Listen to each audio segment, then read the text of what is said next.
The midnight express. सुनसान railway station पर तेज हवा चल रही थी और पटरियों पर भारी धुंध छा गई थी। शहरवासी हमेशा अंधेरा होने के बाद पुरानी पटरियों से बचते थे, क्योंकि वे मिडनाइट एक्सप्रेस के इर्द गिर्द घूमती कहानियों को जानते थे। एक ऐसी ट्रेन जो दशकों से अंधेरी रातों को छोड़कर नहीं चली थी। किंवदंती है कि मिडनाइट एक्सप्रेस को शापित किया गया था और किसी भयावह शक्ति ने उसे पटरी से बांध दिया था। ऐसा कहा जाता था कि यह शापितों की आत्माओं को ले जाता था और इसके यात्री फिर कभी पहले जैसे नहीं होते थे। कुछ लोगों ने दावा किया कि उन्होंने ट्रेन देखी है। इसकी खिड़कियां एक भयानक रोशनी से जगमगा रही थी, जो पूरी रात काट रही थी, मानो एक अतृप्त भूख से प्रेरित हो। एक चांदनी रात में रोमांच चाहने वाले दोस्तों के एक समूह ने किंवदंती को चुनौती देने का फैसला किया। वे स्टेशन पर एकत्र हुए। उनकी हंसी खाली दीवारों पर गूंज रही थी। उनमें एम्मा भी शामिल थी, जो एक संशयवादी थी, और उसने इन कहानियों को महज अंधविश्वास कहकर खारिज कर दिया।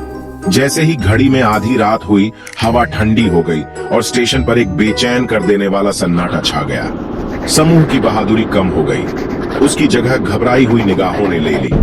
अचानक एक दूर की गड़गड़ाहट तेज हो गई और मंद हेडलाइट्स की एक जोड़ी ने अंधेरे को चीर दिया। मिडनाइट एक्सप्रेस धुंध से उभरी। जैसे जैसे यह निकट आ रही थी, इसका वर्णक्रमीय रूप और अधिक मूर्त होता जा रहा था। इसके पहिए पटरियों से टकराकर चीख रहे थे और इसकी भूतियां सीटी पूरी रात शोकपूर्ण ढंग से गूंजती रही। ट्रेन की उपस्थिति के रूप में एम्मा का संदेह डगमगा गया। उनके बेहतर निर्णय के विरुद्ध समूह ट्रेन में चढ़ गया। अंदर का हिस्सा समय के साथ जम गया था। फटी हुई सीटें और धुंधली टिमटिमाती लालटेनें डरावनी छाया दे रही थीं। हवा दमनकारी भार से भारी थी और ट्रेन की निरंतर गति सभी कारणों को अस्वीकार करती हुई प्रतीत हो रही थी। जैसे जैसे यात्रा आगे बढ़ती गई, यात्रियों की बेचैनी बढ़ती गई। खिड़कियों में चेहरे उन्हें घूर रहे थे, पीली खोखली आंखें जो रिहाई की गुहार लगा रही थी। एम्मा को भय की बढ़ती भावना महसूस हुई, क्योंकि उसे एहसास हुआ कि ट्रेन भौतिक नियमों से बंधी नहीं थी। यह अपना खुद का एक क्षेत्र था, जहां समय और वास्तविकता मुड़ती और विकृत होती। एक एक करके यात्री बदलने लगे।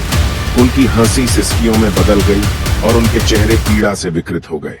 मिडनाइट एक्सप्रेस की पकड़ के अभिशाप के रूप में एम्मा का संदेह टूट गया। ट्रेन के मध्य भाग में उनका सामना कंडक्टर से हुआ।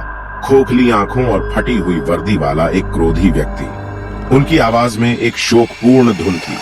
जब उन्होंने मिडनाइट एक्सप्रेस में फंसी आत्माओं की दुखद कहानियों को सुनाया, जो हमेशा के लिए अपने सबसे अंधेरे क्षणों को फिर से जीने के लिए अभिश्रापित थीं।